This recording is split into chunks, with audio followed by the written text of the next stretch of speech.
Hi, ഞാൻ doctor പ്രിയ QNB health കെയറിലെ homeopathic ഫിസിഷ്യനാണ്. നമ്മൾ രാത്രി കിടക്കുമ്പോൾ കാലിൽ പെട്ടെന്ന് മസിൽ കോച്ചി പിടിക്കുക, അല്ലെങ്കിൽ ഉളുക്ക് വീഴുക, പെട്ടെന്ന് മസിൽ കയറുക, ഇങ്ങനെ ഒരുപാട് ബുദ്ധിമുട്ടുകൾ നമ്മുടെ ഇടയിൽ പലരെങ്കിലും പ്രായത്തിൽ ഏതെങ്കിലും ഒരു സമയത്തെങ്കിലും അനുഭവിച്ചിട്ടുണ്ടാവും. ഇന്ന് നമുക്ക് ഈ വീഡിയോയിലൂടെ മസിൽ ക്രാംസിനെ പറ്റി അല്ലെങ്കിൽ മസിൽ കോച്ചി പിടുത്തതിനെ പറ്റി നോക്കാം. ഏത് പ്രായത്തിലുള്ളവർക്കും വരാവുന്ന ഒരു കണ്ടീഷനാണ്. അത് ഇന്ന പ്രായം ചെല്ലും തോറും അതിനുള്ള ചാൻസസ് കൂടി വരികയാണ്. കൂടുതലായിട്ടും സ്ത്രീകളിലാണ് പറയുന്നതെങ്കിലും പുരുഷന്മാർക്കും ഇന്ന് ഈ കണ്ടീഷൻ കാണാറുണ്ട്. എന്തുകൊണ്ടാണ് പ്രധാനമായിട്ടും ഈ മസിൽ കോച്ചി പിടുത്തം ഉണ്ടാവുന്നത് നോക്കാം. നമ്മുടെ ശരീരത്തിൽ വോളണ്ടറി മസിൽസ് അല്ലെങ്കിൽ നമ്മുടെ നിയന്ത്രണത്തിലുള്ള മസിൽസ് ഉണ്ട്, അല്ലെങ്കിൽ നമ്മുടെ നിയന്ത്രണത്തിലല്ലാതെ പോകുന്ന കുറേ മസിൽസ് ഉണ്ട്, ഇൻവോളണ്ടറി മസിൽസ്. ഇപ്പം നമുക്ക് നടക്കണമെങ്കിലോ കയ്യിൽ എന്തെങ്കിലും സാധനങ്ങൾ എടുക്കണമെങ്കിലോ ഒക്കെ നമ്മൾ വിചാരിക്കും പോലെയാണ് മസിലിൻ്റെ മൂവ്മെൻറ്റ്സ് വരിക. പക്ഷേ നമ്മൾ രാത്രി കിടന്നുറങ്ങുമ്പോഴും അല്ലാതെയൊക്കെ പല സമയങ്ങളും നമ്മൾ അറിയാതെ തന്നെ ഒരുപാട് മസിലുകൾ നമ്മുടെ ശരീരത്തിൽ പ്രവർത്തിക്കുന്നുണ്ട്.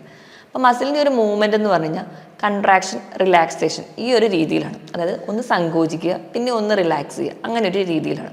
അപ്പോൾ നമ്മൾ ഉറങ്ങുന്ന സമയത്ത് നമ്മുടെ ശരീരത്തിലെ പല മാറ്റങ്ങൾ കൊണ്ടോ അല്ലെങ്കിൽ ചില രോഗങ്ങൾ കൊണ്ടോ നമ്മുടെ കാലിലെ മസിൽസോ അല്ലെങ്കിൽ നമ്മുടെ ശരീരത്തിൽ ഏത് ഭാഗത്തുണ്ടാകുന്ന മസിലുകളും കൺട്രാക്ട് ചെയ്യും. പക്ഷെ തിരിച്ചതിനെ റിലാക്സ് ചെയ്യാൻ പറ്റാത്ത ഒരു കണ്ടീഷനാണ് മസിലിൻ്റെ കോച്ചിപ്പിടുത്തം എന്നറിയപ്പെടുക. ഇങ്ങനെ ഒരു ബുദ്ധിമുട്ട് വരുമ്പോൾ നമുക്ക് രാത്രി തന്നെ ഭയങ്കരമായ വേദന അനുഭവപ്പെടുന്നത് കാണാം. വേദന ഉണ്ടാവുന്നതുകൊണ്ട് അതികഠിനമായ വേദന ആയതുകൊണ്ട് തന്നെ നമുക്ക് ഒരാളുടെ ഒരു സഹായത്തോടു കൂടി എണീറ്റിരുന്ന് ആ ഒരു ഏരിയ, കാലിലാണെങ്കിൽ ആ ഭാഗത്തെ നല്ലപോലെ മസാജ് ചെയ്താൽ മാത്രമേ നമുക്ക് ആ ഒരു വേദന കുറയുന്നതും അതുപോലെ തന്നെ മസിൽ റിലാക്സ് ചെയ്യുന്നതും കാണാം. നമ്മുടെ ശരീരത്തിൽ ഏത് പേശികൾക്ക് വേണമെങ്കിലും ഇങ്ങനെ ഒരു മസിലിൻ്റെ ക്രാംസ് അനുഭവപ്പെടാം. കൂടുതലായിട്ടും നമുക്ക് അനുഭവപ്പെടുന്നത് കാഫ് മസിൽസ്, അതായത് നമ്മുടെ കാലിൻ്റെ വണ്ണ ഭാഗത്തുള്ള മസിലുകളാണ് കൂടുതലായിട്ടും ബാധിക്കുക. ഇതുകൂടാതെ ചിലപ്പോൾ നമ്മൾ പെട്ടെന്നൊന്ന് തിരിയുന്ന സമയത്ത് നമ്മുടെ നടുവിൻ്റെ രണ്ട് ഭാഗത്തുള്ള പേശികളെ ബാധിക്കാം. ഇതല്ലെങ്കിൽ നമ്മുടെ കാലിൻ്റെ തുടയിലുള്ള മസിലുകളെ ബാധിക്കാം. നമ്മുടെ വയറിന് വരെ ഉളുക്ക് വീഴുന്നതായിട്ട് പറയാം. വയറിൻ്റെ മസിൽസിന് മസിൽ ക്രാംസ് അനുഭവപ്പെടാം.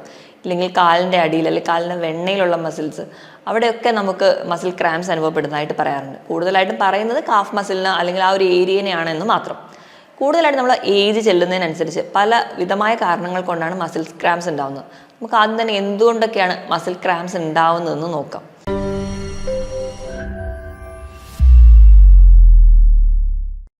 നമ്മൾ ഏജ് ചെല്ലുമ്പോൾ നമ്മുടെ ശരീരത്തിൽ ഉണ്ടാകുന്ന ചില മാറ്റങ്ങൾ കൊണ്ട്, ഇപ്പം നമ്മൾ ഉദാഹരണം പറയുകയാണെങ്കിൽ നമ്മുടെ ശരീരത്തിൽ ഒരുപാട് മിനറൽസും വൈറ്റമിൻസും ഒക്കെ ഉണ്ടെങ്കിൽ മാത്രമേ ഈ മസിൽസിൻ്റെ കൺട്രാക്ഷൻ പ്രോപ്പറായിട്ട് നടക്കത്തുള്ളൂ. അപ്പോൾ നമ്മൾ വൈറ്റമിൻ ഡി നമ്മുടെ ശരീരത്തിൽ കുറയുകയാണെന്ന് വിചാരിക്കുക. വൈറ്റമിൻ ഡി എന്ന് പറയുന്നത് നമ്മൾ പുറത്ത് നിന്ന് വെയിൽ കൊള്ളുമ്പോൾ, അതായത് രാവിലെ ഒരു 11 മണി മുതൽ ഒരു 2 മണി വരെയുള്ള വെയിൽ കൊള്ളുമ്പോൾ കിട്ടുന്ന ഒരു വൈറ്റമിനാണ്. ഈ ഒരു വൈറ്റമിന് നമുക്ക് വേണ്ട രീതിയിൽ ശരീരത്തിൽ ഇല്ലെങ്കിൽ നമുക്ക് മസിൽ ക്രാംസ് വരാം. ഈ വൈറ്റമിൻ ഡി ഉണ്ടെങ്കിൽ മാത്രമേ നമ്മൾ കഴിക്കുന്ന ഭക്ഷണത്തിൽ നിന്ന് കാൽസ്യം അബ്സോർബ് ചെയ്യുള്ളൂ. ശരീരത്തിൽ കാൽസ്യം കുറഞ്ഞാലും നമുക്ക് മസിൽ ക്രാംസ് വരാം. ഇത് കൂടാതെ തന്നെ ഇപ്പം നമ്മൾ നല്ല പോലെ വ്യായാമം ചെയ്യുകയാണ്, അതുപോലെ നല്ല വെയിലത്ത് നിന്നാണ് വ്യായാമം ചെയ്യുന്നതെങ്കിൽ നമുക്ക് ഒരുപാട് വിയർപ്പായിട്ട് പോകുന്നുണ്ടാവും.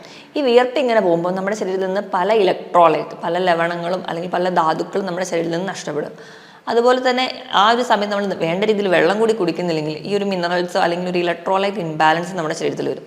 അതുകൊണ്ട് നമുക്ക് മസിൽ ക്രാംസ് വരാം. ഇത് കൂടാതെ തന്നെ അമിതവണ്ണമുള്ളവർക്ക് വരാൻ ചാൻസ് കൂടുതലാണ്. അതുപോലെ തന്നെ നമ്മൾ അതുവരെ പ്രത്യേകിച്ച് ഒരു സെഡൻറ്ററി ലൈഫായിരുന്നു, പ്രത്യേകിച്ച് വ്യായാമം ഒന്നും ചെയ്യുന്നില്ല, പെട്ടെന്ന് ഒരു ദിവസം തന്നെ വ്യായാമം ചെയ്യാൻ തുടങ്ങുകയാണെങ്കിൽ അതുവരെ മസിൽ അത്ര കൺട്രാക്ട് അല്ലെങ്കിൽ റിലാക്സേഷൻ ചെയ്തിരുന്നില്ലെങ്കിൽ അത് പെട്ടെന്ന് വരുന്ന സമയത്ത് രാത്രികളിലും നമുക്ക് മസിൽ ക്രാംസ് അനുഭവപ്പെടാം. ഇത് കൂടാതെ തന്നെ നമുക്ക് പല രോഗങ്ങൾ കൊണ്ടും മസിൽ ക്രാംസ് വരാറുണ്ട്. ഉദാഹരണം പറയുകയാണെങ്കിൽ ഹൈ BP അല്ലെങ്കിൽ ഹൈ കൊളസ്ട്രോൾ അല്ലെങ്കിൽ പ്രമേഹ രോഗികൾ, ഇവർക്കൊക്കെ മസിൽ ക്രാംസ് വരാറുണ്ട്. ഇത് കൂടാതെ തന്നെ നമ്മുടെ കാലിലേക്കുള്ള രക്തയോട്ടം കുറയുന്ന കണ്ടീഷൻസ്, ഇപ്പോൾ വെരിക്കോസ് വെയിൻ പോലെയുള്ള കണ്ടീഷൻസ്, ചില തരത്തിലുള്ള വാദം, നമുക്ക് ഗൗട്ട് പോലെയുള്ള യൂറിക് ആസിഡ് ഡിപ്പോസിറ്റ് മൂലം ഉണ്ടാകുന്ന സന്ധിവേദനകൾ അല്ലെങ്കിൽ സന്ധിവാദങ്ങളിലൊക്കെ നമുക്ക് മസിൽ ക്രാംസ് അനുഭവപ്പെടാറുണ്ട്. ഈ പറഞ്ഞ കാരണങ്ങളോടൊപ്പം തന്നെ നമ്മൾ കണ്ടിന്യൂസ് ആയിട്ട് ഇരുന്ന് ജോലി ചെയ്യുക അല്ലെങ്കിൽ നിന്ന് ജോലി ചെയ്യുക, ഇതൊക്കെ മസിൽ ക്രാംസിന് കാരണമാകും. ഇത് കൂടാതെ തന്നെ നമ്മൾ എവിടെയെങ്കിലും യാത്ര പോവുക, കണ്ടിന്യൂസ് ആയിട്ട് ദീർഘദൂരം യാത്ര പോകുമ്പോൾ നമുക്ക് രാത്രിയാകുമ്പോൾ മസിൽ കയറ്റം ഉണ്ടാകുന്ന കാണാം. അതുപോലെ പ്രഗ്നൻസിയിൽ ഒരുപാട് സ്ത്രീകൾ അനുഭവിക്കുന്ന ഒരു ബുദ്ധിമുട്ടാണ് രാത്രി കിടന്നുറങ്ങുമ്പോൾ മസിൽ ക്രാംസ് ഉണ്ടാകുന്നത്. അതിന് കാരണം നമുക്കറിയാം, കുഞ്ഞ് വലുതാവുന്നതിനനുസരിച്ച് നെർവ് കംപ്രഷൻ ഉണ്ടാവുകയും ആ ഒരു ബ്ലഡ് ഫ്ലോ കൂടുന്നതുകൊണ്ടൊക്കെയാണ് നമുക്ക് ആ ഒരു ടൈമിൽ മസിൽ ക്രാംസ് ഉണ്ടാവുന്നത്. ഇതുകൂടാതെ പ്രീ മെൻസ്ട്രൽ സിൻഡ്രോം അല്ലെങ്കിൽ ആ ഒരു ടൈമിൽ നമുക്ക് ഒരുപാട് പേർക്ക് വയറിൽ മസിൽ ക്രാംസ് അനുഭവപ്പെടാം. അതുപോലെ തന്നെ കാലിലൊക്കെ ആ ഒരു ഹോർമോണൽ ചേഞ്ച് കൊണ്ട് മസിൽ ക്രാംസ് അനുഭവപ്പെടുന്ന ഒരുപാട് പേരുണ്ട്. ഇത് കൂടാതെ തന്നെ നമുക്ക് പറയാൻ പറ്റുന്ന വേറൊരു കണ്ടീഷൻസ് തന്നെ നമുക്ക് പ്രമേഹം അല്ലെങ്കിൽ BP ഉയർന്നു നിൽക്കുന്നവരാണെങ്കിൽ, അല്ലെങ്കിൽ തൈറോയിഡിൻ്റെ രോഗങ്ങൾ, വൃക്ക രോഗങ്ങൾ, ലിവർ സംബന്ധമായ രോഗങ്ങൾ, അങ്ങനെ നമ്മുടെ ശരീരത്തിലെ എല്ലാ ഹോർമോണൽ ഇംബാലൻസും ഇന്ന് മസിൽ ക്രാംസ് ഉണ്ടാവാൻ കാരണമാവുന്നുണ്ട്. ഇതോടൊപ്പം തന്നെ നമ്മുടെ പേശികൾക്ക് അല്ലെങ്കിൽ ഞരമ്പുകൾക്ക് എന്തെങ്കിലും രോഗം ബാധിച്ചു കഴിഞ്ഞാൽ, കൃത്യമായിട്ട് ഒരു രക്തയോട്ടം നമ്മുടെ കാലിലേക്ക് വന്നിട്ടില്ലെങ്കിൽ, ത്രോംബോഫ്ലിബൈറ്റിസ് പോലെയുള്ള കണ്ടീഷൻസ് ഉള്ളവർക്ക്, അല്ലെങ്കിൽ വെരിക്കോസ് വെയിൻ പോലെയുള്ള കണ്ടീഷൻസ് ഉള്ളവർക്ക്, അവർക്ക് ഏറ്റവും പ്രധാനമായിട്ടും അവർ ക്ലിനിക്കിൽ പറയുന്നതെന്ന് പറഞ്ഞു കഴിഞ്ഞാൽ രാത്രി കിടക്കുമ്പോൾ കാല് കഴപ്പ് അല്ലെങ്കിൽ മസിൽ ക്രാംസ് ഉണ്ടാവുക എന്നുള്ളത്. ഇത് കൂടാതെ തന്നെ നമ്മുടെ ചില ശീലങ്ങൾ, മദ്യപാനം, പുകവലി പോലെയുള്ള ശീലങ്ങൾ, മദ്യപിക്കുന്നതിൻ്റെ ഒരു ഭാഗമായിട്ട് നമ്മുടെ ശരീരത്തിൽ നിന്ന് ഒരുപാട് വാട്ടർ ലോസ് വരുന്നുണ്ട്. അതിൻ്റെ ഭാഗമായിട്ട് നമുക്ക് വേണ്ട ഇലക്ട്രോലൈറ്റ് ഇംബാലൻസ് വരുന്നുണ്ട്. നമുക്ക് വേണ്ട സോഡിയം, പൊട്ടാസ്യം, മാഗ്നീഷ്യം, കാൽസ്യം ഇവയൊക്കെ നഷ്ടപ്പെടുന്നതിൻ്റെ ഭാഗമായിട്ട്. അതുപോലെ തന്നെ കാൽസ്യത്തിൻ്റെ അളവ് കൂടുകയാണെങ്കിലും മസിൽ കൺട്രാക്ഷനും അല്ലെങ്കിൽ റിലാക്സേഷനും കൂടുതലായിട്ട് വരുന്നത് കാണാം. അത് ഭാഗമായിട്ടും നമുക്കിന്ന് മസിൽ ക്രാംസ് ഉണ്ടാകുന്നുണ്ട്. ഇതൊക്കെയാണ് പ്രധാനമായിട്ടും മസിൽ ക്രാംസ് ഉണ്ടാകാനുള്ള കാരണം. ഇനിയിപ്പോൾ നമുക്ക് ആർക്കെങ്കിലും അല്ലെങ്കിൽ നമ്മുടെ വീട്ടിലോ അല്ലെങ്കിൽ നമ്മൾക്ക് തന്നെ ഒരു മസിൽ ക്രാംസ് ഉണ്ടെങ്കിൽ നമ്മൾ എങ്ങനെ അതിനെ മാനേജ് ചെയ്യും? മസിൽ ക്രാംസ് ഉണ്ടാകുമ്പോൾ നമ്മൾ ഏറ്റവും ആദ്യം ശ്രദ്ധിക്കേണ്ടത് വെച്ചാൽ നമ്മൾ ഒരുപാട് ടെൻഷൻ അടിക്കരുത്, അല്ലെങ്കിൽ അയ്യോ ഭയങ്കര ബഹളം ഉണ്ടാക്കാതെ ഒന്ന് റിലാക്സ് ചെയ്തിരിക്കാൻ വേണ്ടി ശ്രദ്ധിക്കുക. അങ്ങനെ റിലാക്സ് ചെയ്തിരുന്നിട്ട് നമ്മൾ കാല് പതുക്കെ മസാജ് ചെയ്താൽ തന്നെ ഒരു പരിധി വരെ നമുക്ക് ആ ഒരു കൺട്രാക്ഷൻ റിലാക്സേഷൻ്റെ ആ ഒരു പ്രോസസ്സ് നമുക്ക് തന്നെ കൺട്രോൾ ചെയ്യാൻ പറ്റും. മസിൽ പെട്ടെന്ന് റിലാക്സ് ചെയ്യുന്നതായിട്ട് കാണും. അല്ലെങ്കിൽ നമുക്ക് വേറൊരാളുടെ സഹായത്തോടു കൂടി, ഇപ്പോൾ നമ്മൾ ചെറു ചൂടുവെള്ളം ഉപ്പിട്ടിട്ട് നമ്മൾ ചെറുതായിട്ടൊന്ന് പിടിച്ചു കൊടുക്കുകയാണെങ്കിൽ, അല്ലെങ്കിൽ ഐസ് പാക്ക് വെക്കുകയാണെങ്കിൽ തന്നെ നമുക്ക് മസിൽസ് പെട്ടെന്ന് തന്നെ റിലാക്സ് ചെയ്ത് വരുന്നത് കാണാം. അമിതമായിട്ട് കൺട്രാക്ട് ചെയ്തിരിക്കുന്നത് കൊണ്ടാണ് നമുക്ക് ഈ മസിൽ ക്രാംസ് ഉണ്ടാകുന്നത്. അതുകൊണ്ട് തന്നെ നമുക്ക് ഈസി ആയിട്ട് മസിൽ റിലാക്സ് ചെയ്ത് വരുന്നത് കാണാം. ഇനി നമ്മൾ ശ്രദ്ധിക്കേണ്ടത്, നമ്മൾ അതുവരെ ഒരു സെഡൻറ്ററി ലൈഫായിട്ടിരുന്ന ആൾ പെട്ടെന്ന് തന്നെ വ്യായാമം ചെയ്യാൻ തുടങ്ങുമ്പോൾ ആദ്യം തന്നെ കഠിനമായ വ്യായാമത്തിലോട്ട് പോകാതെ ആദ്യം തന്നെ ഒരു വാമപ്പോ അല്ലെങ്കിൽ സ്ട്രെച്ചിങ് എക്സസൈസ് ഒക്കെ നല്ലപോലെ ചെയ്യുക. അങ്ങനെ സ്ട്രെച്ചിങ് എക്സസൈസ് ഒക്കെ ചെയ്തതിന് ശേഷമാണ് നിങ്ങൾ വ്യായാമം ചെയ്യുന്നതെങ്കിൽ നിങ്ങൾക്ക് ഒരു പരിധി വരെ ഈ ഒരു ബുദ്ധിമുട്ട് അനുഭവിക്കേണ്ടി വരില്ല. ഇനിയിപ്പോൾ അതല്ല, ഇപ്പം നിങ്ങൾ വ്യായാമം തുടങ്ങുന്ന അല്ലെങ്കിൽ ജസ്റ്റ് സ്റ്റാർട്ട് ചെയ്യുന്നവരാണെങ്കിൽ ആദ്യം തന്നെ 1.5-2 മണിക്കൂർ കണ്ടിന്യൂസ് ആയിട്ട് എക്സസൈസ് ചെയ്യാതിരിക്കുക. തുടക്കത്തിൽ ഒരു അരമണിക്കൂറൊക്കെ വെച്ച് മാത്രം വ്യായാമം ചെയ്യാതെ. അതുപോലെ തന്നെ വ്യായാമം ചെയ്യുമ്പോൾ നമ്മൾ കഠിനമായ വെയിൽ കൊണ്ടിട്ട് അല്ലെങ്കിൽ ഒരുപാട് തണുപ്പത്ത് പോയിട്ട് വ്യായാമം ചെയ്യാതിരിക്കുക. ഇപ്പോൾ തണുപ്പുള്ള ഒരു ഏരിയ ഒക്കെ ആണെങ്കിൽ മാക്സിമം നമ്മുടെ ബോഡീനെ തണുപ്പിൽ നിന്ന് പ്രൊട്ടക്റ്റ് ചെയ്യുന്ന രീതിയിൽ തന്നെ വ്യായാമം ചെയ്യണം. അതുപോലെ അമിതമായിട്ടുള്ള ചൂടിൽ പോയി വ്യായാമം ചെയ്യുമ്പോൾ നമ്മുടെ ശരീരത്തിൽ നിന്ന് ഒരുപാട് ഡീഹൈഡ്രേഷൻ വരികയും ഇലക്ട്രോലൈറ്റ് ഒക്കെ നഷ്ടപ്പെടുന്നത് കൊണ്ടും ഇങ്ങനെ ഒരു ബുദ്ധിമുട്ടുണ്ടാകുന്നതുകൊണ്ട് നമ്മൾ എക്സസൈസ് ചെയ്ത് കഴിഞ്ഞ് കഴിഞ്ഞാൽ ആവശ്യത്തിന് വെള്ളം കുടിക്കാനും ശ്രദ്ധിക്കുക. അതൊക്കെ ഉണ്ടെങ്കിൽ തന്നെ ഒരു പരിധി വരെ നമുക്ക് മസിൽ ക്രാംസ് ഒക്കെ കുറയ്ക്കാൻ പറ്റും. ഇനി നമ്മൾ ഇപ്പം നമുക്കറിയാം കൂടുതലായിട്ട് മസിൽ ക്രാംസ് നമ്മൾ കാണുന്നതെന്ന് പറഞ്ഞിട്ടുണ്ടെങ്കിൽ ഈ കായിക താരങ്ങൾക്കൊക്കെയാണ്. അപ്പോൾ അവർക്ക് ആ കളിക്കുന്നതിനിടയിൽ പെട്ടെന്ന് കോച്ചിപ്പിടുത്തമൊക്കെ ഉണ്ടാകുന്നതായിട്ട് കാണാം. അപ്പോൾ അവർ ചെയ്യുന്ന ഒരു ടെക്നിക്ക് അല്ലെങ്കിൽ അവരുടെ ആ ഒരു ഗൈഡ് ചെയ്യുന്ന ടെക്നിക്ക് എന്ന് പറഞ്ഞാൽ ഏത് ഒരു ഡയറക്ഷനിൽ കാല് തിരിച്ചപ്പോഴാണോ അവർക്ക് ആ ഒരു മസിൽ ക്രാംസ് അനുഭവപ്പെട്ടിട്ടുണ്ടെങ്കിൽ അത് നേരെ ഓപ്പോസിറ്റ് ഡയറക്ഷനിലേക്ക് തിരിക്കാൻ പറയും. അങ്ങനെ ചെയ്യുമ്പോഴും അവർക്ക് പെട്ടെന്നൊരു റിലാക്സേഷൻ തോന്നാറുണ്ട്. ഇതൊക്കെയാണ് പ്രധാനമായിട്ടും നമ്മളൊരു ഫസ്റ്റ് എയ്ഡ് എന്ന രീതിയിൽ നമ്മൾ ഓർത്ത് വെക്കേണ്ടത്. ഇനി ഇതിനോടൊപ്പം തന്നെ നമ്മൾ ശ്രദ്ധിക്കേണ്ട പല ജീവിതശൈലി മാറ്റങ്ങളും ഉണ്ട്.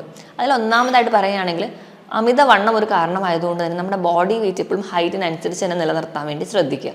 എങ്ങനെയെങ്കിൽ മാത്രം നമുക്ക് ഈ ഒരു കണ്ടീഷനിൽ നിന്ന് മാറ്റാൻ പറ്റും. അതല്ല, നമ്മൾ നല്ലപോലെ വെള്ളം കുടിക്കുക. നമ്മുടെ ശരീരഭാരത്തിനനുസരിച്ച് തന്നെ വെള്ളം കുടിക്കുക.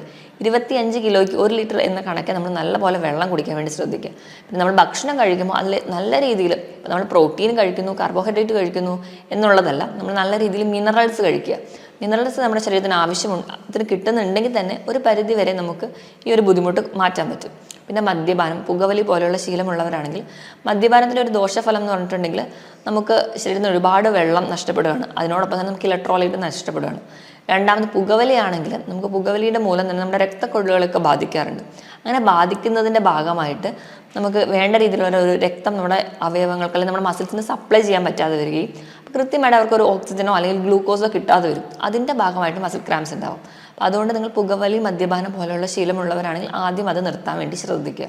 ഇനി നമ്മുടെ ഭക്ഷണത്തിൽ എന്തൊക്കെ ഉൾപ്പെടുത്തണമെന്ന് നോക്കാം. നമ്മൾ ഭക്ഷണം കഴിക്കുമ്പോൾ ഏറ്റവും കൂടുതൽ ശ്രദ്ധിക്കേണ്ടത് നമ്മൾ പൊട്ടാസ്യം, മഗ്നീഷ്യം, കാൽസ്യം ഒക്കെ അടങ്ങിയ ഭക്ഷണങ്ങളാണ് കൂടുതലായിട്ട് കഴിക്കേണ്ടത്. മഗ്നീഷ്യം എന്ന് പറയുമ്പോൾ നമുക്കറിയാം എന്തിലൊക്കെയാണ് കൂടുതലായിട്ടുള്ളതെന്ന്. ഇലക്കറികളിൽ, അതുപോലെ തന്നെ തവിടുള്ള ധാന്യങ്ങൾ, നമ്മൾ ചോറൊക്കെ വയ്ക്കുമ്പോഴും കുത്തരി ഉപയോഗിക്കാൻ വേണ്ടി ശ്രദ്ധിക്കുക. കാരണം അത് പോളിഷ്ഡ് റൈസ് ആകുമ്പം അതിൽ മഗ്നീഷ്യം നഷ്ടപ്പെടും. അതുകൊണ്ട് മാക്സിമം കുത്തരി ഉപയോഗിക്കാൻ വേണ്ടി ശ്രദ്ധിക്കുക. അതുപോലെ തന്നെ നമുക്ക് അവോക്കാഡോ പോലെയുള്ള ഫ്രൂട്ട്സ്, അതിൽ ധാരാളം പൊട്ടാസ്യം ഉണ്ട്. ഒരു അവോക്കാഡോ എടുക്കുകയാണെങ്കിൽ തന്നെ ഏകദേശം ഒരു 975 മില്ലിഗ്രാമോളം പൊട്ടാസ്യം അടങ്ങിയിട്ടുണ്ട്. ഏത്തപ്പഴം നല്ലൊരു സോഴ്സാണ്. പൊട്ടാസ്യത്തിൻ്റെയും മാഗ്നീഷ്യത്തിൻ്റെയും ഒക്കെ നല്ലൊരു സോഴ്സാണ് ഏത്തപ്പഴം. തണ്ണിമത്തൻ അതുപോലെ തന്നെ മാഗ്നീഷ്യത്തിൻ്റെയും പൊട്ടാസ്യത്തിൻ്റെയും നല്ലൊരു സോഴ്സാണ്.